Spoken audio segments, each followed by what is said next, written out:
et des fantômes dans les miroirs, parce qu'on peut dire quand même que, qu'après son suicide, elle revient hanter Louis Garrel. Éric, je sens que tu ne l'as pas beaucoup aimé, c'est vous. Je me souviens plutôt que tu n'avais pas beaucoup aimé ce film au Festival de Cannes. Non, mais je m'étais même promis de ne plus en dire de mal, mais quand j'ai lu les articles qui accueillaient sa sortie...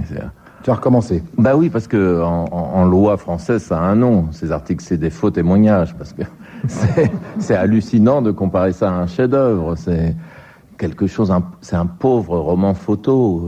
On s'extasie sur le noir et blanc, mais c'est la moindre des choses que le noir et blanc soit joli. Dans Le Pigeon que j'ai revu l'autre jour, le noir et blanc est formidable aussi, et personne n'est là en train de crier au génie. Et puis, il y a quand même... à 60 ans, avoir appris aussi peu de choses sur les rapports entre les hommes et les femmes, il est encore pire que Godard de ce point de vue, Garrel. Il a fait des très beaux films sur les rapports entre les hommes et les femmes. Ouais, avant. enfin, si on veut, mais enfin celui-là, en tout cas, c'est... Oui, on veut. C'est quand même très très faiblard, et puis il y a le problème de Louis Garrel, quand même, qui en est à son 5e ou 6e film, et qui, contrairement à Catherine Fro, lui, doit avoir au maximum 3 expressions à son actif. Alors, soit il pousse un soupir, soit il lève les yeux au ciel, soit il se passe une main dans les cheveux. Et puis quand il y a un moment très intense, il fait les 3 en même temps. Alors là, c'est de l'acteur studio. Il est complètement dépassé par les événements. Et alors Laura Smet, elle se dit, qu'est-ce qu'il faut que je fasse? Alors elle se roule par terre, elle, tout le temps.